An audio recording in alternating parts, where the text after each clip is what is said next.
Ce programme vous est présenté par la région Grand Est. Le Crédit Agricole Alsace-Vosges au service de nos territoires et de ceux qui y vivent.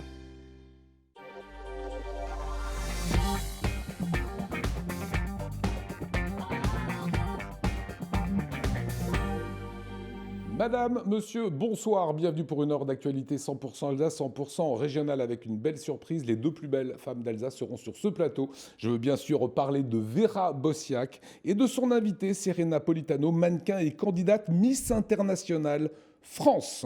Delphine Vespizer est avec Jérémy Stempflin, marcher pour respirer, puisque ce garçon a rejoint Paris à pied. C'est une sorte de pied de nez à sa maladie. Sébastien Duban organise avec l'échappée bière la première nuit de la bière à Strasbourg. On ira découvrir des brasseries, notamment Storig. Et Florian Meyer, le président de l'association Célesta contre le cancer, le vice-président, nous parlera de ce programme qu'il a concocté extrêmement rock, une belle scène régionale. Ça sera ce week-end et on en parle dans quelques minutes après le JT présenté par Anna Britz.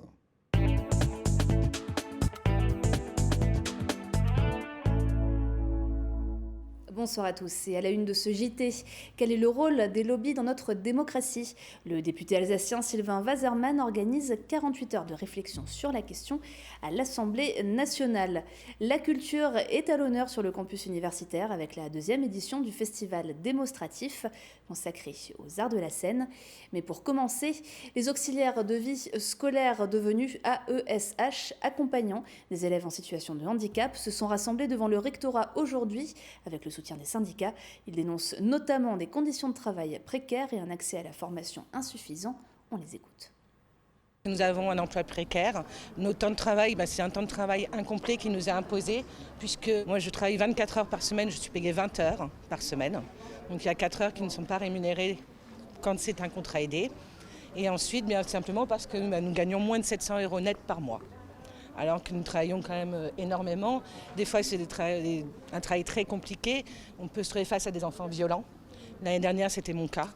Donc c'est aussi pour qu'on puisse être protégé, avoir un réel statut et une réelle fonction, on va dire, dans la fonction publique, quoi.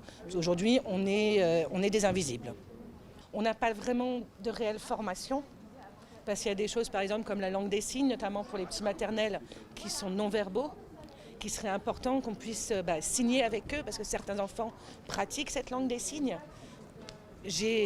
On n'a pas cette formation. Enfin, moi, je l'ai demandé plusieurs fois, on ne l'a pas.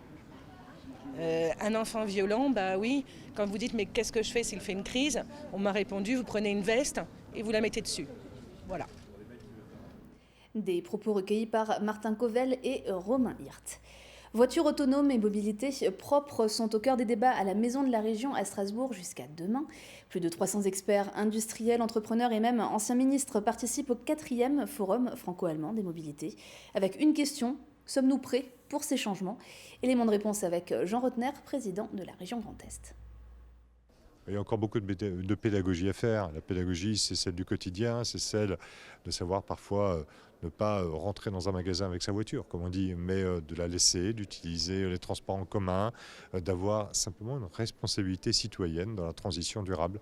Et les transports sont un élément essentiel et décisif. Strasbourg, capitale des mobilités, capitale régionale, capitale européenne, doit s'affirmer comme le lieu dans lequel on réfléchit sur ces grandes mobilités du futur, la voiture autonome, la voiture électrique, les voitures à hydrogène. Et ça se fait à l'échelle européenne dans une coopération tout à fait singulière qui est celle du couple franco-allemand. Je crois que c'est symbolique. Aujourd'hui, on ne peut plus réfléchir seul, un État, une région. Nous devons être à plusieurs et cette coopération franco-allemande vient tout à fait dans l'esprit du traité d'Aix-la-Chapelle. On les appelle représentants d'intérêts, groupes de pression ou d'influence ou, plus simplement, lobbyistes. Et la question de leur poids dans notre démocratie n'est pas nouvelle. Qu'il s'agisse de défendre les intérêts d'une entreprise, d'un syndicat ou encore d'une ONG, l'exercice du lobbying fait partie aujourd'hui du processus de construction de la décision publique. Mais il reste souvent très opaque. Quel est vraiment son rôle et son impact ? Est-il toujours utilisé à bon escient ? Le député alsacien Sylvain Waserman organise actuellement 2 journées d'études à l'Assemblée nationale. Nora Borioa.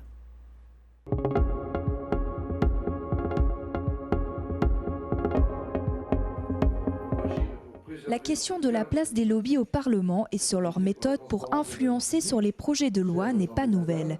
La délégation chargée des représentants d'intérêt de l'Assemblée nationale, présidée par le député barinois Sylvain Wasserman, réunit actuellement différents acteurs politiques, associations citoyennes, universitaires et journalistes pour formuler des propositions concrètes sur les relations entre les lobbies et les décideurs publics. Je pense qu'il est important de sourcer les amendements. Ça veut dire quoi?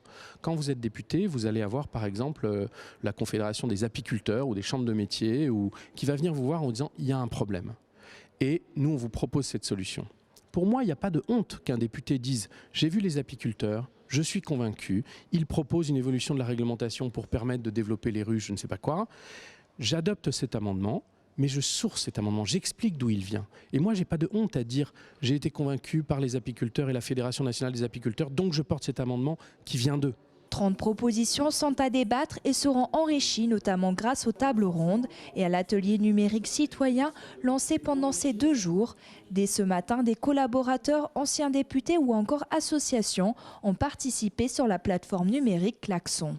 Co-construire des lois, c'est les construire avec les citoyens et avec l'ensemble de ceux qui ont intérêt à agir, y compris les intérêts privés, y compris les causes, notamment les plaidoyers associatifs qui vont porter une cause environnementale par exemple. Donc ce dialogue est indispensable. Encore une fois, il faut voir les règles de ce dialogue. Donc à nous d'avoir la vigilance, d'avoir l'indépendance d'esprit pour construire les lois en écoutant, mais en sachant nous forger notre propre opinion dans la transparence et dans l'absence totale de conflit d'intérêts. Ça peut être géré par le règlement et par la loi. À l'issue de ces 48 heures, les différentes propositions seront examinées et certaines retenues pour constituer un rapport qui sera publié à l'automne prochain. RGDS, partenaire des Alsaciens qui s'engagent. C'est un univers qui intrigue, qui inspire la danse, le théâtre, l'art plastique. Le mythe est au cœur de la seconde édition du festival démonstratif. C'est le festival universitaire des arts de la scène. Il est porté par le théâtre universitaire de Strasbourg sur le campus et propose jusqu'au 17 mai des conférences, des performances ou encore des concerts.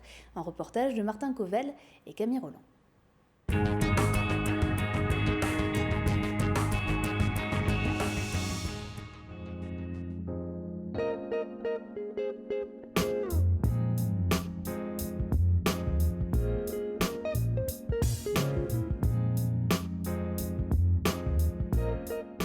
Sur le parvis de la faculté de droit, chaises, food trucks, containers et chapiteaux ont pris place sur la pelouse.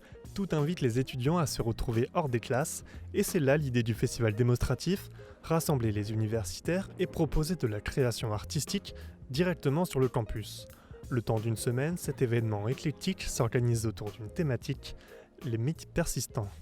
On a à la fois des mythes assez anciens, on a la Belle au bois d'Armand, on a des mythes assez connus, on a Médée, etc. Et on a aussi des mythes assez contemporains, notamment des étudiants en tendance qui vont venir faire des petits flashs dansés sur des figures pop qui sont décédées plus ou moins récemment. Donc c'est comment aussi on mêle les mythes d'aujourd'hui et quels seraient aussi les mythes de demain. Et donc chacun s'approprie par sa fonction, que ce soit enseignant-chercheur, artiste, étudiant, avec son domaine, avec son esthétique, son vécu, son expérience.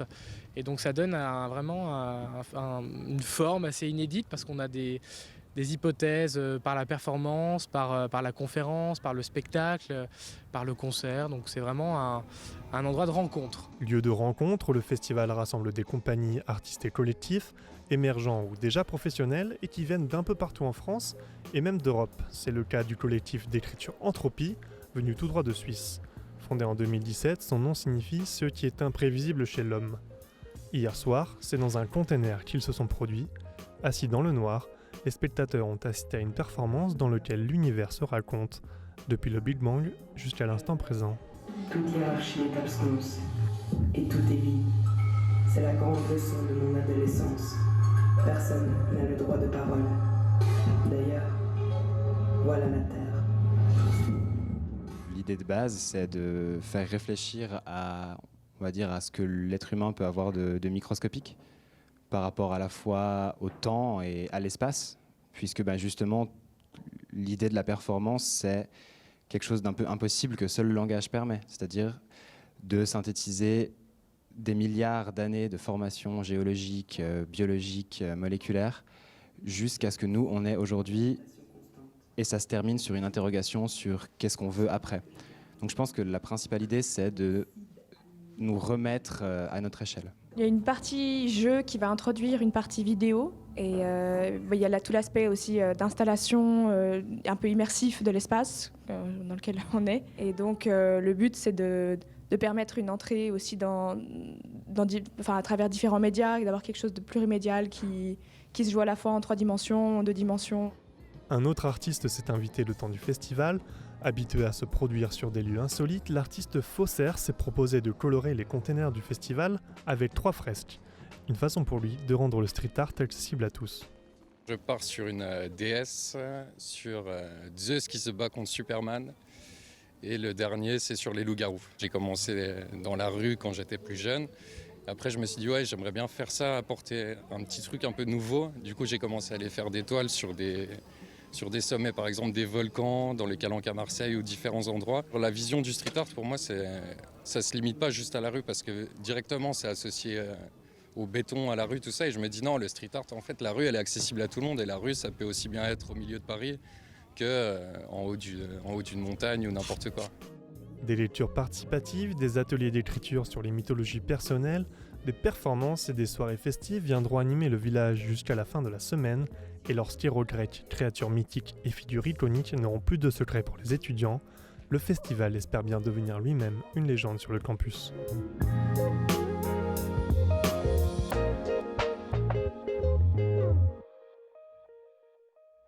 On termine ce journal avec l'image du jour, Olivienne. Elle est l'objet de toutes les convoitises et de certaines fâcheries entre le Grand Est et les départements alsaciens. L'Adira a dévoilé aujourd'hui son nouveau site internet.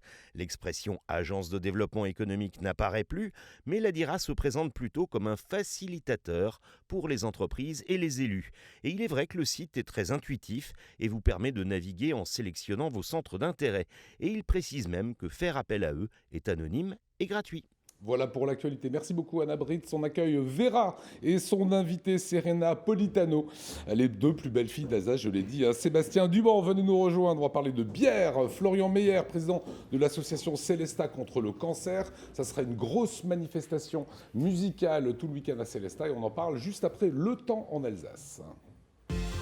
Déconter, le spécialiste régional du désamiantage, de la décontamination et de la déconstruction, vous présente la météo.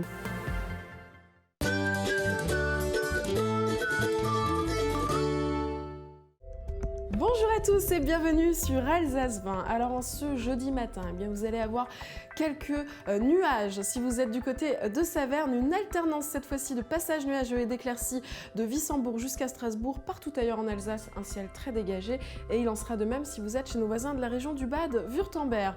Vos températures dans la matinée, elles restent fraîches. Regardez, il fera seulement 4 degrés à Bâle, 5 degrés si vous êtes à Mulhouse, Saverne ou chez nos voisins de la région du Bade-Württemberg et 6 degrés de Colmar jusqu'à Wissembourg. Votre après-midi, eh bien, du soleil, des passages nuageux et un temps très très couvert si vous êtes dans le nord de la Suisse.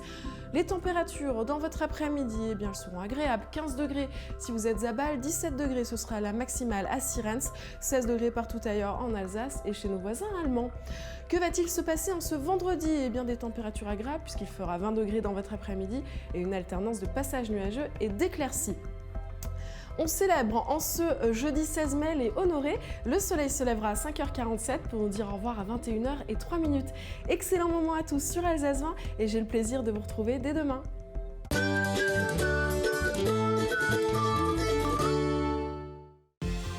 Déconter, le spécialiste régional du désamiantage, de la décontamination et de la déconstruction, vous a présenté la météo.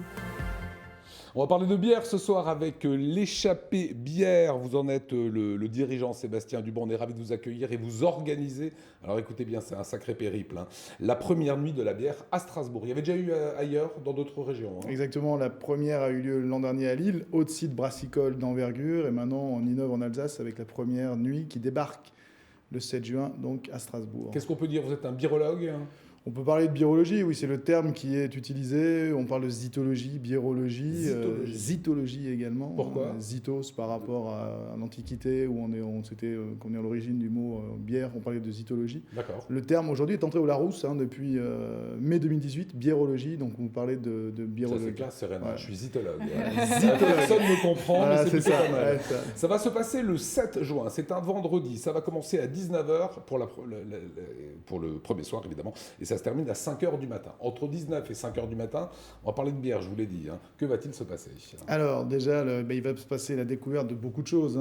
L'objectif, c'est de passer un moment convivial, dans la bonne humeur bien évidemment, et surtout c'est d'entrer un petit peu dans la connaissance des bières, parce qu'on peut parler de culture bière au sens global du terme. Donc on va commencer le premier arrêt, on ne pouvait pas ne pas s'arrêter. Chez Storig. Chez Storig, voilà, les à belles la images que vous cité, découvrez exactement, avec les magnifiques cuves en cuivre, etc. Donc là, on voit très bien, on va rentrer au cœur de la matière, ça va être passionnant pour ce premier arrêt. On va profiter du Biergarten, en espérant qu'il fasse beau, bien évidemment. Et ensuite, notre bus va continuer son périple. On pourrait parler d'un road trip, entre guillemets, pour aller dans une deuxième institution très importante, qui est la Météor, la première brasserie, la plus ancienne brasserie indépendante de France. Exactement, la famille Hague, avec Édouard notamment. Et là, on va s'arrêter à chaque fois, dans chaque brasserie, on va prendre le temps, entre 1h30 et 2h. Donc, premier arrêt chez Storig, on va déjà aller voir un petit peu ce qui se passe autour donc, de la fermentation. Comment est-ce qu'on construit une bière, faire comprendre aux gens justement que la bière, c'est avant tout une matière qui est vivante, en fait. Parce que tout le monde travaille de la même façon. Ah, complètement. Il y a toujours, vous allez prendre l'Alsace travaille autour de la bière depuis 900 ans, grosso modo. Donc, on brasse depuis de nombreuses années, depuis de nombreux siècles. Mais on part donc de la matière, de la céréale, et on la transforme pour arriver à par le biais de l'alchimie, on va parler de l'alchimie pour arriver à ce produit magique qu'est la bière. Et est-ce que pendant le parcours, on peut déguster des bières ? Ah, c'est l'objectif. L'objectif, c'est ils sont en bus, on rappelle quand même.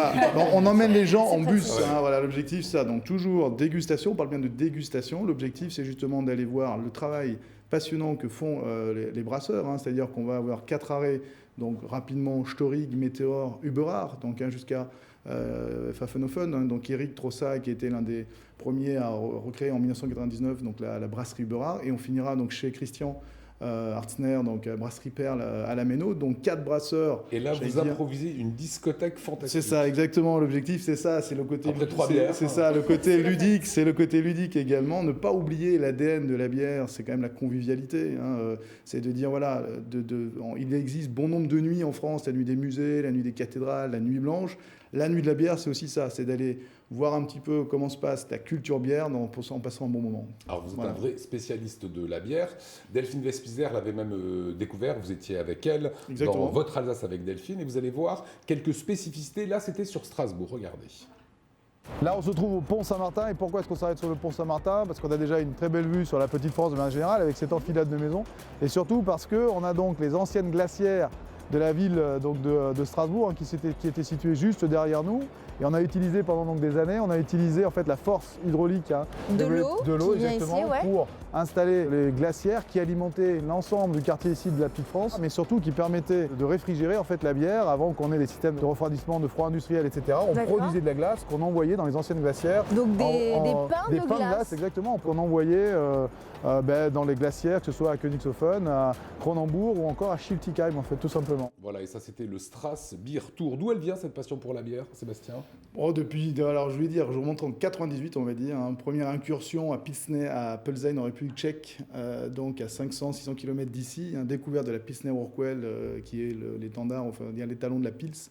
Donc à Plzeň. Et là, c'est vrai que j'ai donc première chose 98 et ensuite 2009 aux États-Unis, sur la côte ouest, où là la révolution craft beer m'a piqué en fait. Tout simplement. Ne changez rien, c'est vendredi 7 juin. Ça coûte combien pour participer, monter dans le bus et faire ce grand périple ? 79 €, tout compris, dégustation, repas et discothèque fantastique. Voilà, plein de curiosité, évidemment en toute sécurité, vous l'avez bien compris. C'est la deuxième nuit de la bière en France, mais la toute première à Strasbourg. Sébastien, vous restez avec nous ? Volontiers. Vous allez découvrir l'univers de la mode. Les plus jolies filles sont ici, évidemment, à commencer par Vera.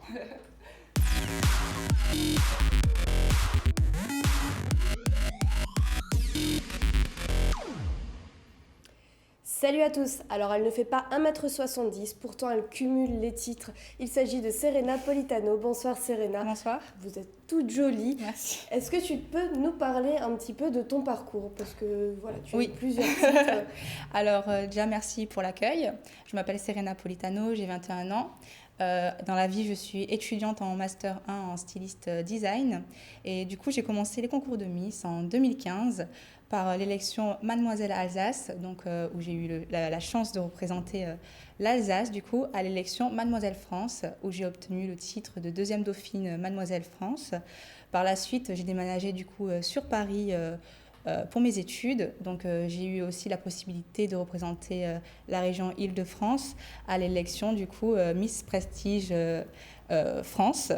Et j'ai fini dans les 10 finalistes. Et là, tu as une nouvelle écharpe, c'est Miss Internationale France. Wow. C'est un nouveau concours. C'est quoi la particularité de celui-ci? Alors, Miss Internationale France, c'est un concours qui permet d'élire en fait la représentante française qui va représenter du coup la France à l'élection Miss Internationale au Japon pendant 3 semaines. Et du coup, Miss Internationale, c'est le 3e concours au niveau mondial après Miss Monde et Miss Univers. D'accord. Et en termes de critères, par exemple, comme toi, tu fais pas 1m70, le critère de taille, c'est pas quelque chose qui rentre en jeu? Alors non, justement, il donne la chance à toutes les filles qui sont âgées entre 18 et 27 ans, sans critère de taille, sans critère de poids, voilà. Donc c'est une élection vraiment ouverte à tout le monde, il n'y a pas de taille. Et donc, voilà. Alors c'est rigolo parce qu'il y a également des défis et l'un d'eux, pour gagner des points, consiste à trouver des sponsors. Okay, comment ça fonctionne? C'est ça, oui, c'est ça en fait. Ils veulent une représentante motivée et pour ça ils ont mis un système de défis. Donc on accumule des points qui seront additionnés du coup avec la note du jury. Et j'ai un défi, donc chercher des mécènes. Donc il me faut des personnes qui me soutiennent dans mon aventure. J'ai aussi des défis, contacter les médias, fait partie d'un défi. Voilà. Défi réussi, bravo Vera. Publier des photos sur les réseaux sociaux, etc. pour vraiment montrer notre motivation à partir à l'international, ce qui n'est pas rien, quoi. Qu'est-ce que ça t'apporte de faire tous ces concours? Alors déjà de l'aisance, parce que moi de base je suis quelqu'un de timide, donc ça m'a permis vraiment de m'ouvrir aux gens, de faire beaucoup de rencontres. Si j'ai la chance de représenter du coup la France, je partirai toute seule au Japon pendant 3 semaines, donc ça serait quelque chose qui pourrait m'aider à sortir de ma zone de confort, découvrir des personnes qui viennent des 4 coins du monde, donc vraiment quelque chose d'incroyable. Oui, c'est voilà, génial, c'est ça. C'est ça. Et aussi pour le niveau du mannequinat, parce qu'en parallèle de mes études, je fais du mannequinat. Donc, ça te crée aussi de la visibilité. C'est ça, voilà. Et alors pour te soutenir, rendez-vous où et quand? Alors on peut me soutenir sur mes réseaux sociaux, donc sur Instagram, Serena Politano, sur Facebook, Miss International Grand Est, et pour les personnes qui veulent me soutenir en devenant mon mécène, c'est sur Miss International France, le site internet. Voilà, et donc rendez-vous le 2 juin pour le verdict. Voilà, bravo Vera, premier défi réussi. Autre actualité.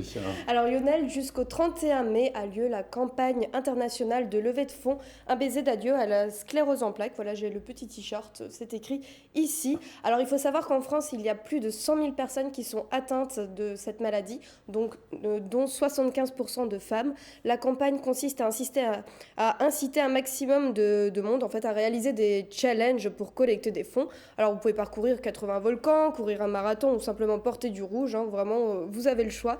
Il suffit de vous inscrire sur le challenge en ligne et ensuite il faut partager le lien de la cagnotte. Vous avez plus d'informations qui s'affichent, donc vous pouvez retrouver sur le lien ci-dessous.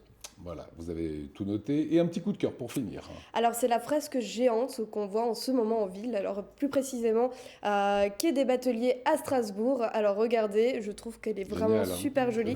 Ouais. Ça ressemble à un grand aquarium. C'est vraiment sympa, je trouve, de marcher dessus. Et puis, ça a été créé par un duo d'artistes strasbourgeois connus sous le nom de Capitaine Bowie. C'est une belle initiative qui ramène beaucoup de couleurs dans notre jolie ville. Voilà, on a une belle ville. Hein. Oui. Voilà, une belle ville de Strasbourg. Je suis un peu chauvin, je sais. Mais c'est vrai que ces quais des Bateliers, c'était quand même une bonne idée. Il faut parfois prendre des risques. Vous restez tous avec nous. On va parler de votre actualité. Ça commence vendredi, c'est ça? Ça commencera à quelle heure, Florent? Samedi. Samedi soir, à partir de samedi 17h. Dimanche. Samedi soir, ça sera quelques concerts. On va les détailler. Dimanche est une journée entière. C'est gratuit. Tout à fait. Voilà. Bah, vous pensez bien que vous allez rester avec nous. C'est juste après ça.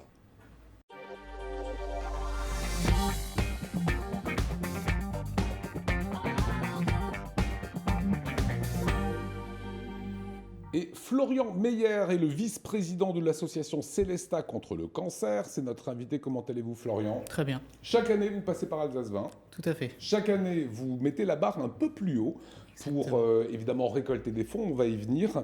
Vous organisez un grand événement qui va se dérouler samedi et dimanche. C'est quoi ce grand événement?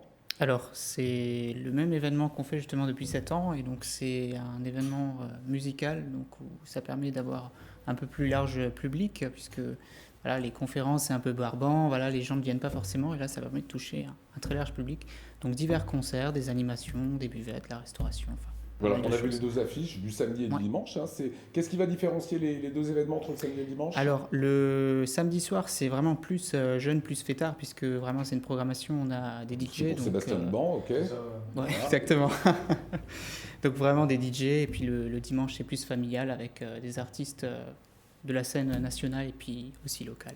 Et puis, local. On va en voir un extrait. Avant cela, le teaser, regardez. Célesta contre le cancer, 7e édition, c'est les 18 et 19 mai au Parc des Remparts à Célesta. Samedi 18 mai, Spring Party de 17h à minuit en présence de John Universe, DJ Vernex, DJ Neville Greens, DJ Amlight et Yann DJ. Dimanche 19 mai, les remparts se mobilisent de 12h à 21h. Retrouvez-nous en famille, entre amis, avec les artistes réunis pour l'occasion. Christopher Giroux, Sly, June the Girl, Sultan, Lotto, DJ Get Down. Voilà, c'est évidemment à ne pas manquer. Pourquoi cette implication de Célesta? Toute la ville vous accompagne, j'imagine? Oui, la ville de Célesta accompagne effectivement énormément l'événement, puisque c'est quand même un événement qui est relativement inscrit dans le calendrier annuel de Célesta, et puis c'est un événement qui est plutôt attendu. Donc, voilà. Et qu'est-ce que vont devenir les fonds qui vont être récoltés? Alors, les fonds vont être réinvestis dans un projet de recherche qui est mené par le Centre Paul Strauss, donc qui va permettre d'analyser des retours d'expérience de radiothérapie, d'améliorer le confort des patients et surtout de former en fait, les personnes qui participent à cette expérience. Comment vous récoltez les fonds? Parce que j'ai dit que c'était gratuit. Alors, on compte énormément sur tout ce qui est buvette et aussi effectivement le même fonctionnement que Serena, c'est-à-dire les mécènes qui nous financent la journée. Voilà, vous êtes sur les mêmes mécènes, Serena, vous avez bien compris, hein. Battez-vous. Hein. Parmi les musiciens attendus samedi 17h à minuit, John Universe et Neville, John Universe régional de l'Étape, on l'avait rencontré d'ailleurs sur Alsace 1, extrait.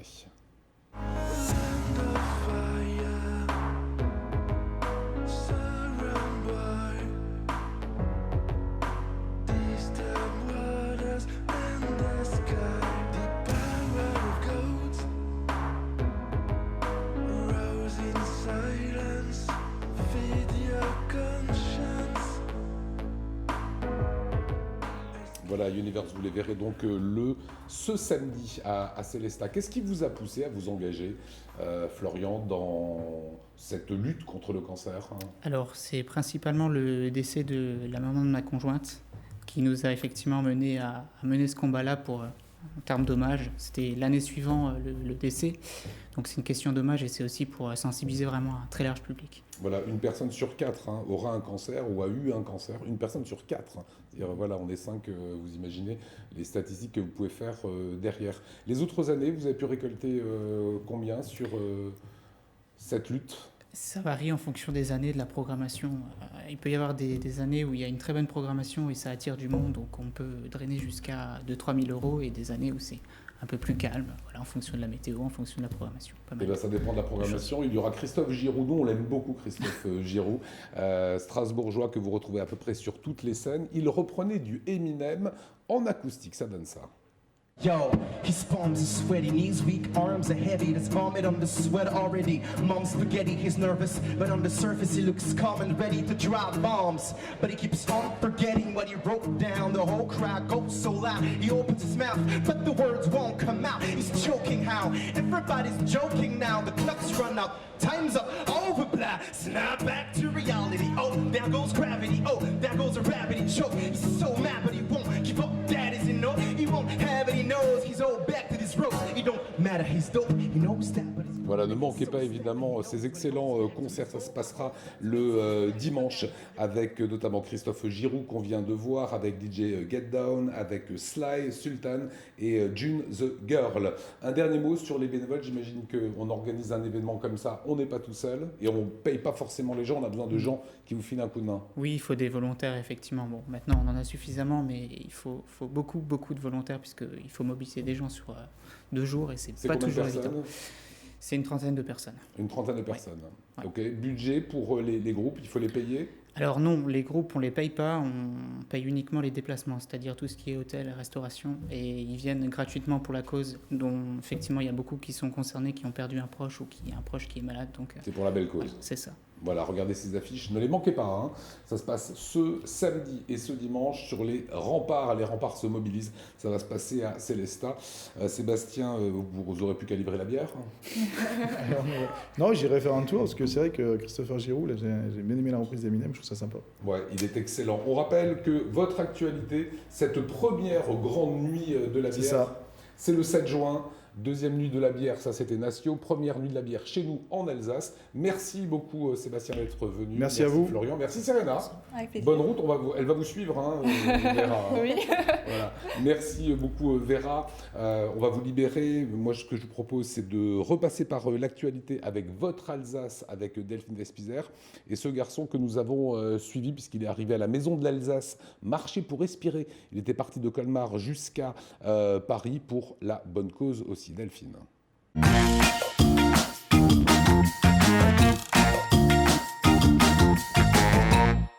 Salut Bidhunter et bienvenue à Colmar. Aujourd'hui, je suis en compagnie des membres de l'Association des maladies d'insuffisance respiratoire d'Alsace, dont est membre Jérémy. Jérémy de l'association Marcher pour respirer. Nous en avions déjà parlé dans un autre épisode. D'ailleurs, le mieux, c'est qu'on aille le retrouver parce qu'aujourd'hui, c'est un grand jour pour lui, n'est-ce pas ? Oui. Ah oui. Bon, et nous, on se dit à tout à l'heure. À tout à l'heure. Hein. Échauffez-vous bien, hein, parce qu'après, on va marcher ensemble.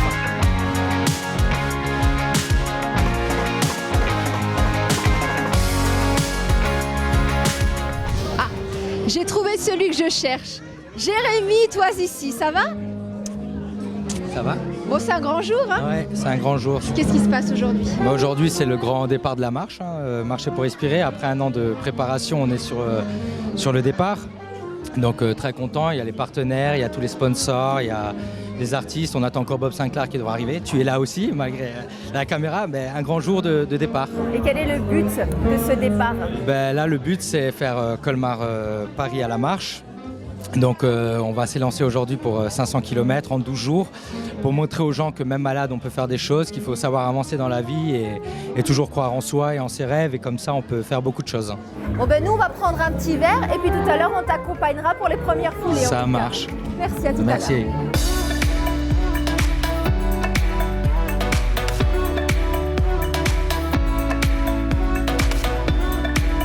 Pourquoi être venu ici en Alsace à Colmar auprès de Jérémy ? Mais en fait, je sais pas. C'est parfois dans la vie, moi j'aime l'énergie entre les gens. Moi je suis un homme d'énergie parce que ma musique distille de l'énergie, donne de l'énergie. Les gens me renvoient de l'énergie, donc j'ai une discussion musicale avec eux quand je joue. Mais en fait, il est venu me voir, il me dit je suis un grand fan, etc. Je lui dis génial, donc on a discuté 5 minutes dans les backstage quand je suis venu ici. Et je lui dis qu'est-ce que tu fais ? Il me dit moi je suis malade.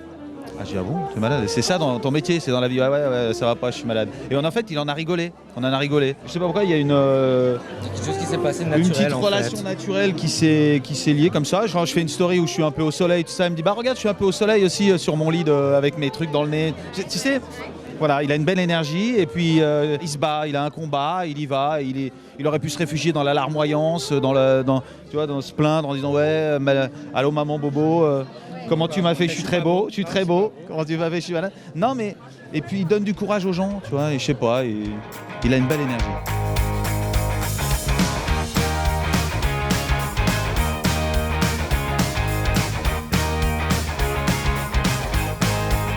Just know that we are blessed and highly favored.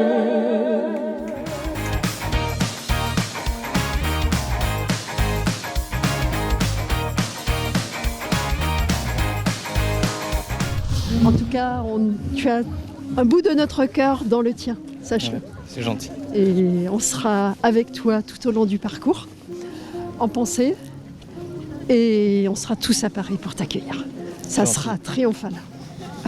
Jérémy, qu'est-ce que tu ressens là, tous ces gens qui marchent avec toi, tous ces messages de soutien et d'amour? Mais ça fait plaisir parce que tu t'attends pas.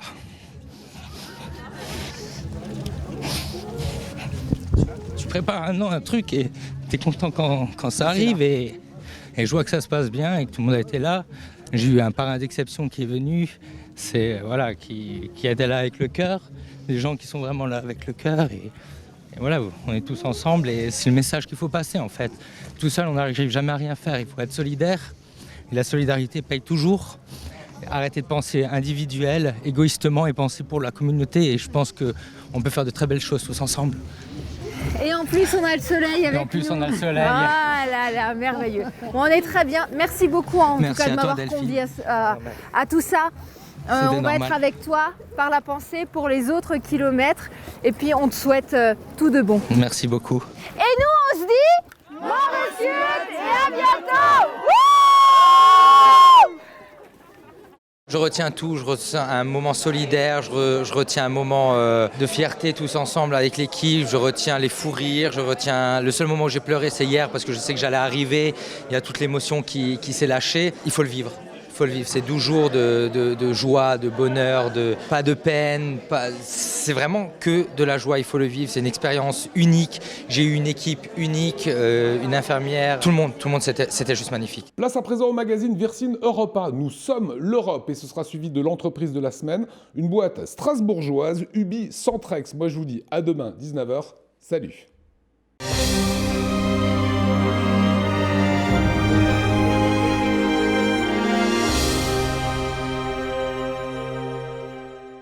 Hallo und willkommen zu einer neuen Ausgabe unseres deutsch-französischen Magazins Wir sind Europa, nous sommes l'Europe.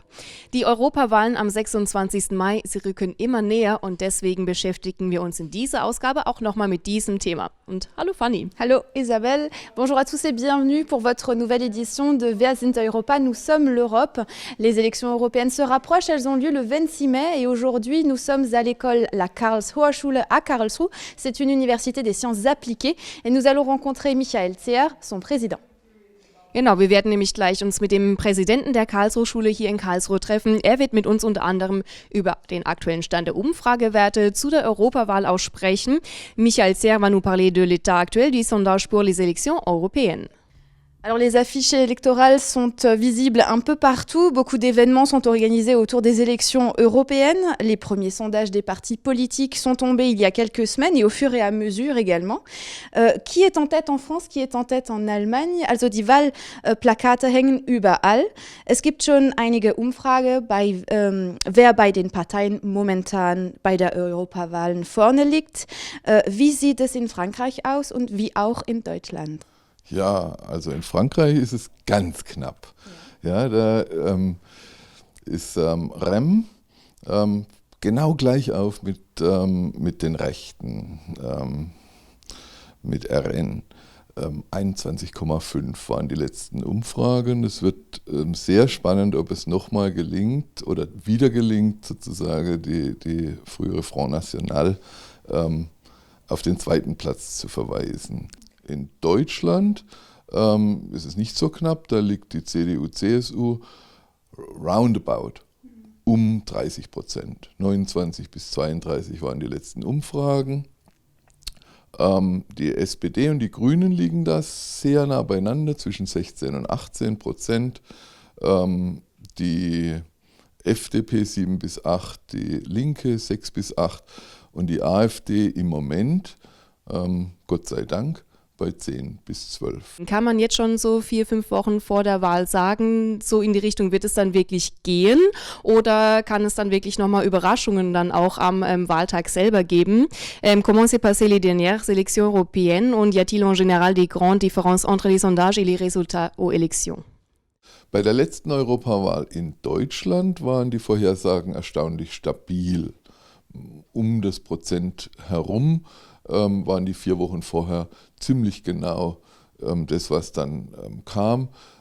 Eine Ausnahme, ein klein bisschen Zuwachs, aber relativ gering für die Rechten, für die AfD.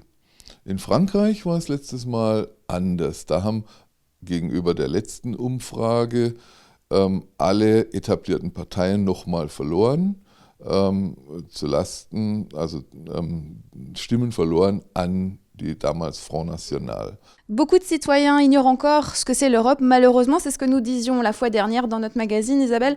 Mais des organisations se mobilisent régulièrement justement pour changer cela, et notamment à Karlsruhe. Letztes Mal hatten wir gesagt, dass viele noch sehr viel nicht über Europa auskennen. In Karlsruhe gab es vor kurzem ein Beispiel, bei dem man gesehen hat, was die EU überhaupt bringt, oder Isabelle? À quoi sert l'Europe? Justement, ça a été clarifié à Karlsruhe il y a peu de temps. Genau, so sieht's aus, Fanny. Und zwar gab es da eine kleine Pressereise von Stuttgart aus nach Karlsruhe ins Cyberforum. Und dort hat das Cyberforum dann präsentiert, wie denn auch EU-Mittel eingesetzt werden können, damit die Menschen auch mal sehen, was Europa denn überhaupt auch bringen kann. Dazu war auch Besuch aus Brüssel da. Und via Karlsruhe, le Cyberforum a précisé l'utilisation du financement européen et le président de la Commission européenne de Baden-Württemberg était également invité. Die EU für viele im Alltag ziemlich abstrakt. Was genau bringt die EU und für wen? Für Katharina Schmidt aus Karlsruhe in erster Linie Unterstützung bei der Unternehmensgründung. Ohne hätte es ihr Start-up Epic AI so vielleicht nicht gegeben. Direkt gefördert wird sie vom Cyberforum, das seine Mittel unter anderem aus EU-Fonds bezieht. Das heißt, damals habe ich die Idee, hat sich eigentlich im Rahmen von diesem Acceleratorenprogramm hier entwickelt und gemeinsam durch die Unterstützung, eben auch durch das Coaching, Mentoring, durch Arbeitsplatz, den wir hier nutzen durften, haben wir eine tolle Infrastruktur bekommen, um diese Idee eben weiterzuentwickeln und dahin zu bringen, wo sie heute ist. Aus den Büroräumen sind sie inzwischen raus. Mittlerweile hat die Firma einen eigenen Bungalow auf dem Gelände und Bienenkästen. Dort präsentiert Katharina Schmidt heute ihr Start-up den Medien. 7 Kollegen hat sie mittlerweile im Team. Die Idee? Mithilfe von Datenerhebung und Analysen an Bienenstöcken das Insektensterben erforschen. KIT, Fraunhofer, KVV oder die Handwerkskammer sind im Raum Karlsruhe weitere Empfänger von EU-Förderung. Die Mittel werden immer über einen Zeitraum von 7 Jahren vergeben. Gerade wenn es um die Verteilung von Steuergeldern geht, sei Transparenz wichtig. Insofern gehört es einfach dazu, dass wir darüber informieren, und natürlich vor den Europawahlen ist es ein guter Anlass zu zeigen, dass Europa eben nicht weit weg ist in Brüssel, sondern dass es hier ist, hier in Baden-Württemberg, und hier eben auch konkret Ergebnisse bringt. So wie bei Katharina Schmidt und ihrem Start-up. Nach und nach sollen Bienenkästen an mehreren Standorten in der Fächerstadt mit ihren Prototypen ausgestattet werden. Der nächste Schritt in der Unternehmensgeschichte also, obwohl im Mai die Förderung ausläuft. Dank Starthilfe von mehreren Seiten werden sie und ihre Bienen aber nicht viel davon mitbekommen.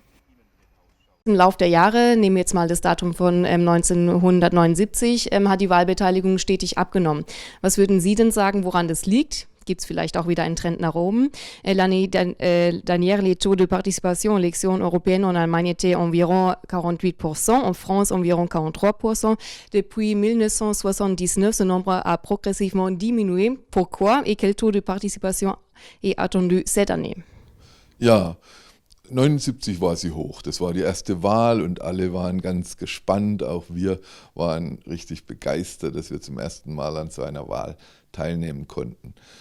Es ist aber so, dass sie in Deutschland schon letztes Mal wieder hochgegangen ist. Die 48% waren schon eine kleine Steigerung gegenüber der Zeit davor. Und die jüngsten Umfragen, es gibt eine Umfrage von Policy Matters, einem gewerkschaftsnahen oder im Auftrag einer gewerkschaftsnahen Stiftung, wonach immerhin 2/3 der Deutschen gesagt haben, sie haben vor, an der Europawahl teilzunehmen. Auch wenn es eine Europawahl ist und hierbei alle europäischen Länder zusammenkommen, es gibt trotzdem Unterschiede, nämlich bei der Wahl an sich. Welche Unterschiede gibt es bei den Wahlen zum Beispiel in Frankreich und auch in Deutschland? Donc même si ces élections sont européennes, il subsiste quand même des différences, et lesquelles sont-elles entre la France et l'Allemagne? Es gibt nicht mehr so viele, aber 2 fallen mir spontan ein. In Frankreich gibt es noch eine 5%-Klausel, in Deutschland nicht. Noch nicht mal die 3%-Klausel hat gehalten. Es gibt also gar keine Sperrklausel. Und der zweite Unterschied sind immer Listenwahlen mit proportionaler Vertretung, aber in Deutschland besteht die Möglichkeit für die Parteien, Landeslisten zu machen, während man in Frankreich in der Vergangenheit nach Regionen gewählt hat, jetzt nur noch national. Alors de nombreux projets sont réalisés grâce à des financements européens. Beaucoup ne le savent peut-être pas et les citoyens ne sont pas vraiment concernés parce que ils ne s'y intéressent même pas. Aujourd'hui, un projet plus concret est mis en place où les citoyens européens sont directement ciblés. C'est Wi-Fi for EU. Il faut entendre par là le Wi-Fi pour tous et c'est un projet européen. Ce sont près de 2800 communes qui sont actuellement en participation à ce projet et Reichstätt en Alsace en fait partie. Objectif du dispositif, installer des bornes Wi-Fi gratuites dans les lieux publics. Wissen Sie, dass viele Projekte von Europa finanziert werden? Heute wird das Wi-Fi for EU eingeweiht. 2800 Städten werden in öffentlichen Orten kostenloses Wi-Fi für die Bürger bringen. Reichstätt im Elsass nimmt an dieses Projekt teil. Se promener et pouvoir se connecter à Internet dans tous les espaces publics, un rêve pour certains, bientôt une réalité pour d'autres. Reichstätt fait partie des 2800 communes européennes à entrer dans le projet Wi-Fi for EU, le Wi-Fi pour tous. Application concrète de ce que l'Europe peut offrir aux territoires locaux, ce dispositif s'inscrit dans une démarche globale de numérisation de l'Europe. C'était vraiment une volonté européenne de rendre ce Wi-Fi accessible de manière gratuite dans des lieux publics européens. C'est aussi une manière de communiquer positivement et concrètement sur ce que fait l'Europe. L'abonnement Internet ainsi que l'entretien et la maintenance, estimés entre 400 et 750 € par an, seront à la charge de la commune. Un financement européen est prévu pour les frais annexes d'installation des bornes Wi-Fi. Alors ce que l'Europe a voulu, c'était vraiment un mécanisme très très simple, parce que ça aussi c'est un reproche qui est souvent fait à l'Union européenne. Beaucoup de gens ne participent pas au projet européen, ne demandent pas de financement européen parce que c'est trop compliqué. Donc là on a fait le choix de la simplicité et donc les communes qui ont été retenues vont bénéficier d'une aide de 15 000 € et ça doit être fait de manière très très simple. Et donc c'est l'opérateur qui va installer les bornes du Wi-Fi gratuit qui touchera l'argent de la Commission européenne et ce qui fait que la commune n'aura pas à payer ces 15 000 €. Les parcs, les abords des écoles, la mairie, la médiathèque ou la salle des fêtes sont ciblés par la commune pour devenir des lieux connectés. Le plan d'eau qui attire près de 5000 personnes l'été disposera également de sa borne Wi-Fi. Reichstätt fait partie des 6 communes sélectionnées en Alsace qui offriront du Wi-Fi à tous dans les lieux publics. C'est une très grande chance que nous avons d'avoir été tirés au sort et que ça va ramener peut-être à Reichstätt un Wi-Fi gratuit, mais surtout, ça va être une prise de conscience de ce que fait vraiment l'Europe concrètement pour les habitants de notre village. D'ici 2020, 6 000 à 8 000 communes européennes devraient pouvoir accéder au projet Wi-Fi pour tous. Et pour aller encore plus loin, l'Union européenne a pour ambition de développer la 5G dans toute l'Europe. L'émission se termine, merci de nous avoir suivis. On se retrouve dès le mois prochain lors de la soirée électorale. En attendant, on vous souhaite une excellente soirée. Das war es für dieses Mal von unserer deutsch-französischen Ausgabe von Wir sind Europa, nous sommes l'Europe. Ich freue mich, wenn Sie auch das nächste Mal wieder einschalten. Bis dahin machen Sie es gut. Tschüss.